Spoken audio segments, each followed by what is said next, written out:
ኢሚግሬሽን ለቢቱ የቪዛ አመልካቾች በቋሚ ንብረት ከሚያስይዟቸው መካከል የመኪና ንብሬን እንደማይቀበል ገለጸ።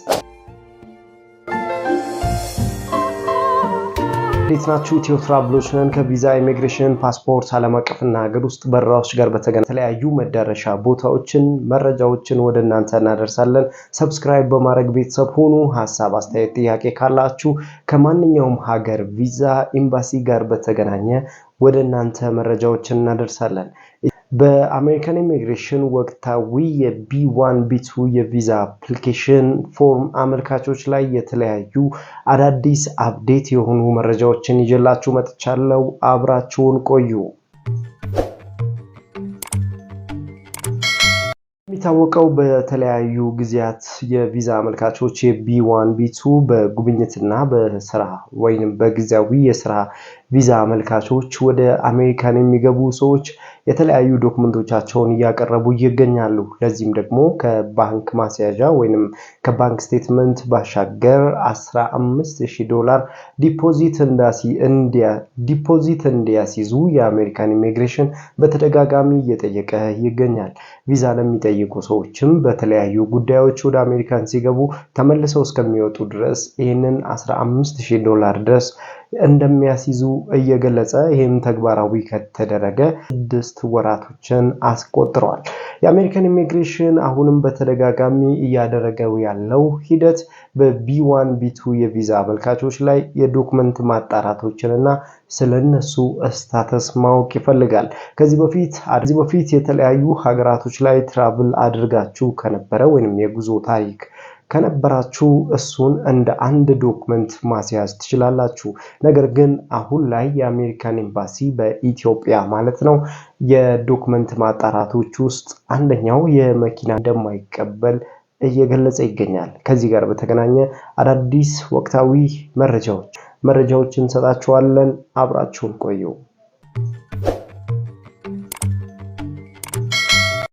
የአሜሪካን ኢሚግሬሽን ወቅታዊ መረጃዎችን ከቢ1 ቢ2 ቪዛ ጋር በተገናኘ እነዚህን 5 ወሳኝ ህጎችን በዚህ በጁላይ 2026 አፕሊኬሽን ፎርም ላይ አስቀምጧል ወይም ማወቅ ይኖርባቸዋል ብሏል።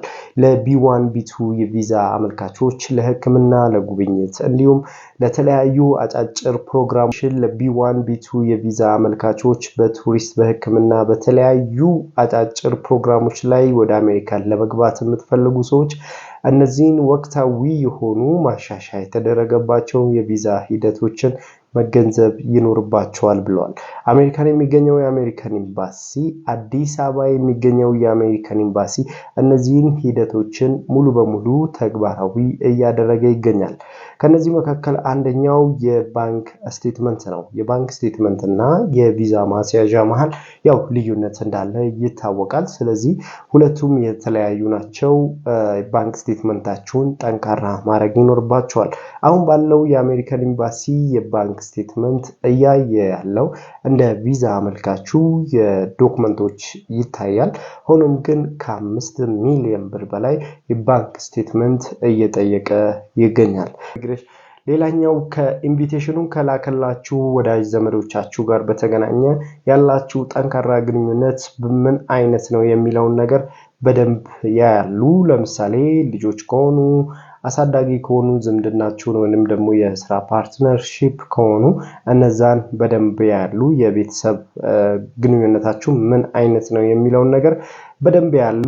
ሌላኛው በኢትዮጵያ ያላችሁን የቤተሰብ ኃላፊነታችሁ ምን አይነት ነው? ልጆች አላችሁ ወይ? ትዳር አላችሁ ወይ? ስራ አላችሁ ወይ? እነዚህን የመሳሰሉ ነገሮችን ስለእናንተ ያጣራሉ። ንግድ ፍቃድ እንዳላችሁ፣ የባንክ ስቴትመንት፣ ቋሚ ንብረት በኢትዮጵያ ውስጥ ያሉ እዚህ ጋር ነው እንግዲህ አንደኛው የተሻሻለው። ቋሚ ንብረቶችን በኢትዮጵያ ሲያዩ የመኪና ንብሬ የመሳሰሉ ዶክመንቶችን እንደማያዩና አሁን ላይ ቤት፣ ድርጅቶችን እንዲሁም የተለያዩ ፋብሪካዎች በስማችሁ ካለ እነዛ እንደ ቋሚ ንብረት ይታያሉ ማለት ነው። ስለዚህ በስማችሁ ያሉ የመጓጓዣ ትራንስፖርት አገልግሎት የምታገኙባቸው እነዛ እንደ ቋሚ ንብረት እንደማይታዩ ነው እንግዲህ በዚህ መረጃ ላይ የምንመለከተው ማለት ነው። ሌላኛው የፋይናንስ ማረጋገጫ ነው። ቅድም ላይ የጠቀስኩት የአሜሪካን ኢሚግሬሽን ከሁሉም ኢትዮጵያ ውስጥ ካሉ ባንኮች ጋር ባንክ ስቴትመንት ዶክመንቶቻችሁን የማጣራት እድሉ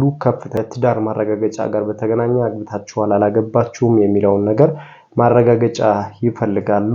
እነዚህ ዶክመንቶችን ሰፖርት የሚያደርጓችሁ ደግሞ ከምትሰሩበት መስሪያ ቤት ድጋፍ ደብዳቤ ይፈልጋሉ። አራተኛ ላይ ያስቀመጡት የዲኤስ ፎርም ነው። በዚህ ደግሞ በኢንተርቪው በጽሁፍ የምትሞሉት ሲሆን በቃለ መጠይቅ ሰዓትም ከሞላችሁት ፎርም ጋር የተጣረሱ መረጃዎችን ወይንም ማስረጃዎችን የምታቀርቡ ከሆነ ቪዛችሁ ሙሉ በሙሉ ሪጀክት እንደሚደረግ ዲኤስ ፎርም ላይ የሰጣችሁትን መልሶች በሙሉ በጥንቃቄ ማየት ይኖርባችኋል።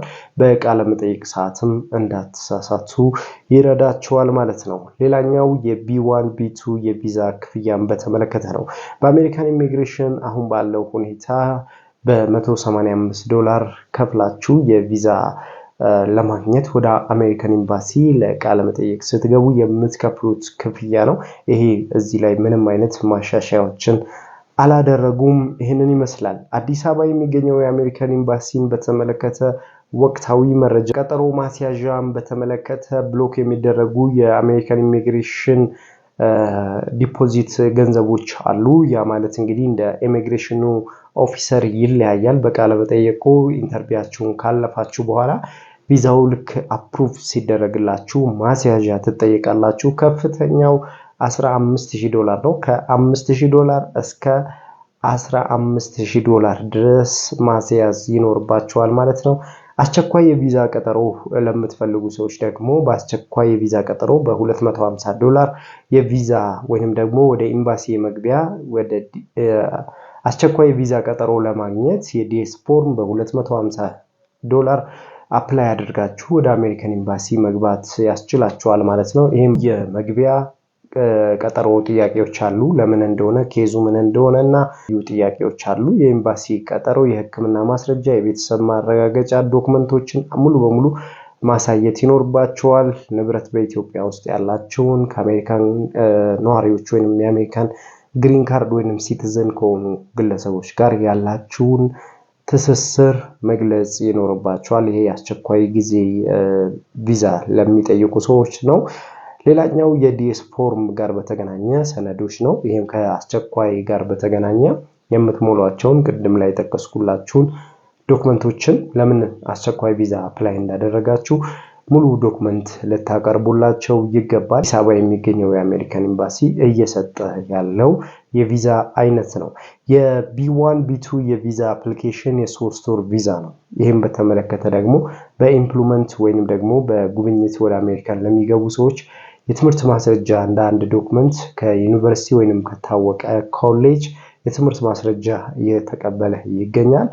የ5 ዓመት የስራ ልምድ እና ከ2 ዓመት እስከ 5 ዓመት የስራ ልምድ ያለው ግለሰብ የቢ1 ቢ2 የቪዛ አፕሊኬሽን ቢመጣለት የማስረጃ ወይንም ደግሞ የስራ ብቃት ማስረጃ ወይንም የሰፖርቲንግ ሌተር ያስፈልገዋል ማለት ነው። ከዚህ ጋር በተገናኘ ድርጅቶች ህጋዊ መሆኑን የሚያረጋግጡበት ትክክለኛ አውተንቲኬት የተደረገ ከ6 ወር ባነሰ ጊዜ ውስጥ የተሰጠው ፎርም መሆን አለበት ማለት ነው። እነዚህን በተመለከተ ያው ትክክለኛ ዶክመንት ለአሜሪካን ኢሚግሬሽን ማስገባት ይኖርበታል ማለት ነው። እነዚህንና ሌሎችን በተመለከተ የተለያዩ ወቅታዊ መረጃዎችን ወደ እናንተ አደረስን። የአሜሪካን ኢሚግሬሽን በተመለከተ አዳዲስ መረጃዎች እንዲደርሳችሁ ሰብስክራይብ አድርጉ፣ ላይክ አድርጉ፣ ሼር አድርጉ። የአሜሪካን ኤምባሲና የአሜሪካን ኢሚግሬሽን የሚያወጧቸውን የቪዛ የኤምባሲ መረጃዎችን ወደ እናንተ እናደርሳለን። ሰብስክራይብ በማድረግ ቤተሰብ ሁኑ። ሐሳብ፣ አስተያየት፣ ጥያቄ ካላችሁ ከቪዛ ጋር ከኤምባሲ ጋር በተገናኘ ከማንኛውም ሀገር ቪዛ ኤምባሲ ጋር በተገናኘ ሐሳብ፣ አስተያየት፣ ጥያቄ ካላችሁ ወደኛ ጋር ላኩልን፣ ኮሜንት ላይ አስቀምጡልኝ። አየዋለሁ። ለእናንተ ጥያቄዎችም መልሶችን እንሰጣለን ማለት ነው። አብራችሁን ስለሆናችሁ እጅግ በጣም ነው የምናመሰግነው። ሰብስክራይብ በማድረግ ቤተሰብ ሁኑ። ሐሳብ፣ አስተያየት፣ ጥያቄ ካላችሁ ኮሜንት ላይ አስቀምጡልን። መልካሙን ሁሉ በያላችሁበት ተመኘን። ፒስ